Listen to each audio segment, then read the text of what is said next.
Hello, children. In the last class, we had dealt with the energy resources, the conventional and unconventional source of energy, as well as its advantages and disadvantages. Today, we are going to deal with the coal. Of all the conventional source of energy, mineral fuel is of great importance, and amongst the mineral fuel, coal, petroleum, and natural gas is of great importance where the provision of the energy is concerned. As for now, today we will deal with the coal. Coal, it is a black substance and it is considered as a basic source of energy. So why is it considered as a basic source of energy? It's because it is providing energy to the industries, it is providing energy for the domestic purposes. That's why it's a source of power for everything, for the domestic as well as for the industries. That's why it is known as the basic source of energy. And coal, it is found in the sedimentary rock. That means actually coal, it is found in the different layers of the sedimentary rock, or we can call the sedimentary rock a stratified rock. In stratified organic rock material, coal is found. That's why we say that the stratified rock is a sedimentary rock. That's why we can say that coal occurs in the sedimentary rock. Coal contains various types of minerals. So it consists of 60 to 90% of carbon. According to the amount of carbon present in the coal can be divided into different types. Okay, so apart from carbon, hydrogen is there, oxygen, nitrogen, phosphorus, and also sulfur can be found in the coal.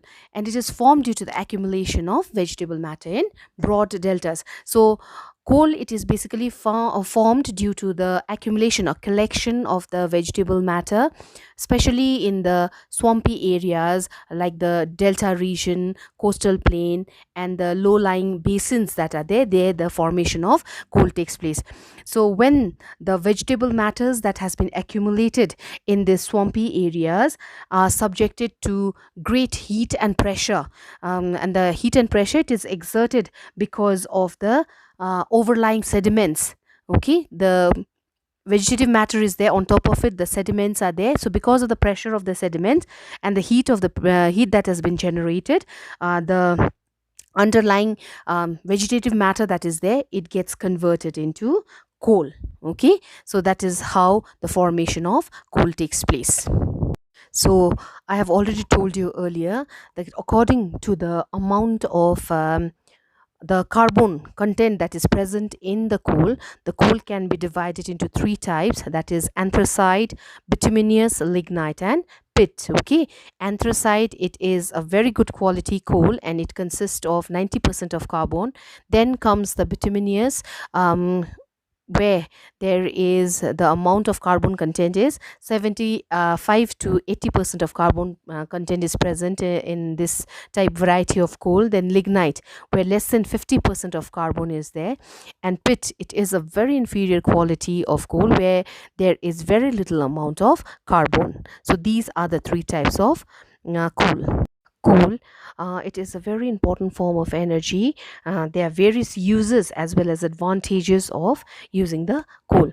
So first one is coal is used as a source of power, can also be converted into other forms of energy. So this coal that is there, it can be used in running the machineries, trains, locomotive. It can run with the help of coal. Not only that, it can be converted into any other form, like it can be converted into electricity, it can be converted into thermal power. So that is how the coal is used in different ways. Second user advantage of coal is it is used in iron and steel industry. So in the iron and steel industry, it is used for the purpose of smelting, that is in the blast furnace. Okay, smelting means the separation of iron from its ore, that is known as smelting, and that is done with the help of heat that is generated from coal. The third is direct source of heat and energy. It is also used as direct source of heat and energy for the domestic purpose, and for building materials like making of the bricks. The heat energy of the coal is used. Not only that, when cement is being used, at that time also coal is used.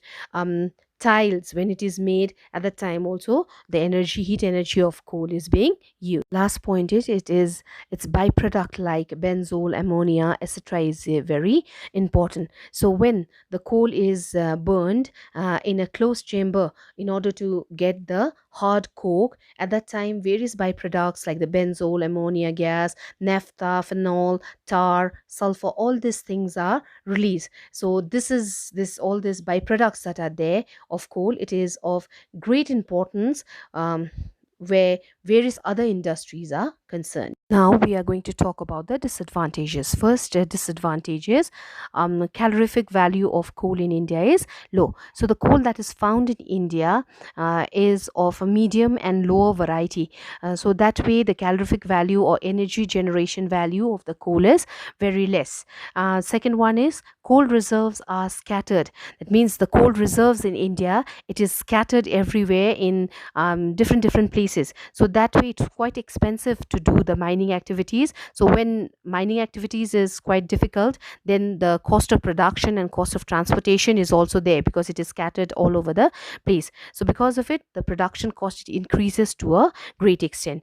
Then the next one is India has limited coal reserve. So India has a very limited coal reserve. That may also be because of the lesser or limited amount of research facilities regarding the coal. Then last one is process of mining is not organized. So the process of mining, it is not at all organized. So since it is not organized, that's why there's lots of wastage of coal. Apart from it, it has completely destroyed the surrounding landscape, or the environment also has been destroyed to a certain extent because of random mining activities that takes place in India.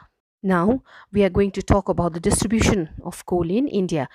Though there are lots of other energy resources that has been discovered, but still coal, it remains a major source of energy generation. And India, where India is concerned, it ranks third in the world after USA and China, where the coal production is concerned.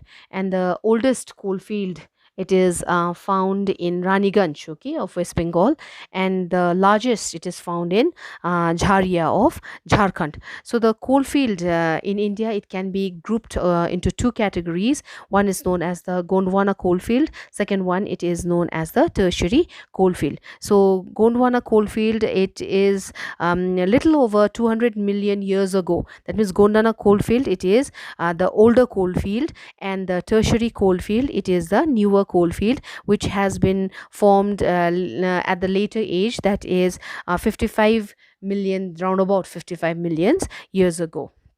So now the Gondwana coal field, it mainly has this bituminous quality of coal, where 75 to 80% of carbon content is there. It is the moderate quality of coal, and it accounts for 98% of the total reserves of coal in India. So around about 98% of the coal reserve that is present in India, it is derived from the Gondwana coal field. This Gondwana coal field that we are talking about, it is distributed in different states of India. Okay, in West Bengal, it is present in Raniganj, in Jharkhand, in Jharia, Bokaro, Giridih. In Andhra Pradesh, it is found in Sangreni, Katgodam.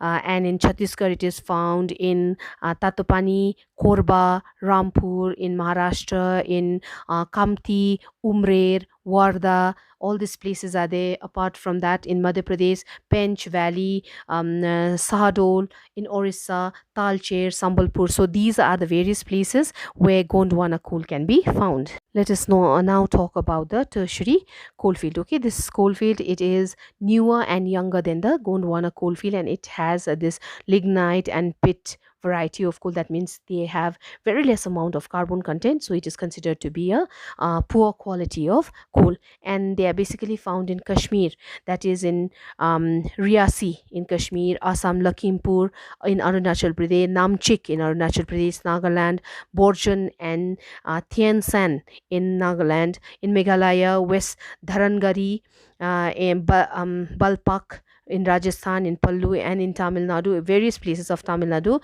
especially Jayam Konda, Mannar Gudi, and especially most importantly in Neyveli. There lots of lignite deposit is found, and from this lignite deposit there is generation of thermal electricity in the Neyveli thermal plant.